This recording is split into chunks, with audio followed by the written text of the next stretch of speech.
Bumilis kumpara sa nakalipas na mga buwan ang paglago ng ekonomiya ng Pilipinas sa ikatlong quarter ng 2023. Pero sabi ng NEDA, nananatiling hamon pa rin ang pagtaas ng presyo ng mga bilihin. Nakatutok si Bernadette Reyes. Year-on-year 5.9% GDP growth in the third quarter of 2023 is a marked improvement from the 4.3% growth in the second quarter. This performance makes our economy the fastest among the major emerging economies in Asia that have released their third quarter 2023 GDP growth. Ito ang good news ng National Economic and Development Authority kaugnay sa estado ng ekonomiya ng bansa sa buwan ng Hulyo hanggang Setyembre ngayong taon. Ang GDP ay ang kabuuang produkto at serbisyo na nalikha sa loob ng bansa.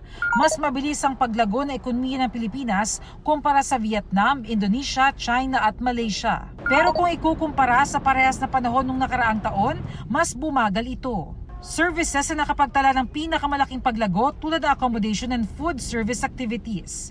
Kung ambag naman sa ekonomiya ang pag-uusapan, kasama sa pinakamalaking kontribusyon ang wholesale and retail trade, repair of motor vehicles, financial and insurance activities at construction. Nakatulong rin daw ang mas malakas na paggastos ng pamahalaan para sa mga programa gaya ng infrastruktura at pagbibigay ng ayuda. Sa kabila nito, bumaba ang household consumption dahil sa mas mabilis na pagtaas ng presyo ng mga bilihin gaya ng pagkain. Ang magkapitbahay na sina Emily at Norlita halimbawa, iba't iba ang paraan para makatipid sa gitna ng tumataas na presyo ng mga bilihin. Bawas po talaga, wala ng luho. Kung kaya mamaluktot, mamaluktot. Hindi na po kailang bumili ng damit. Hindi na kami kumakain sa labas. Dito na lang namin bibili dito na lang kami kakain sa bahay.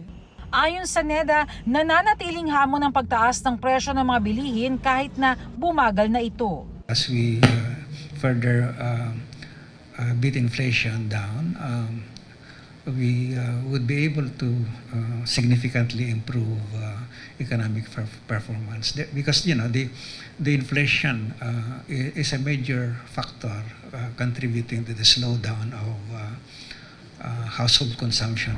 Ayon sa NEDA, naitala sa 5.5% ang GDP growth mula Enero hanggang Setyembre ngayong taon.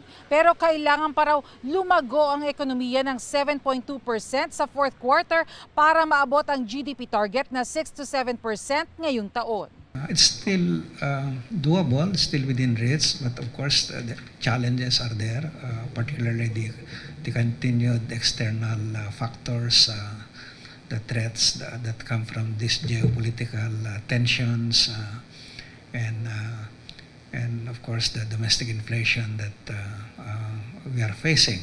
Para sa GMA Integrated News, Bernadette Reyes, nakatutok 24 oras.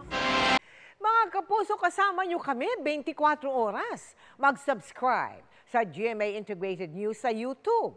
Sa mga kapuso abroad, bisitahin ang GMA Pinoy TV at www.gmanews.tv.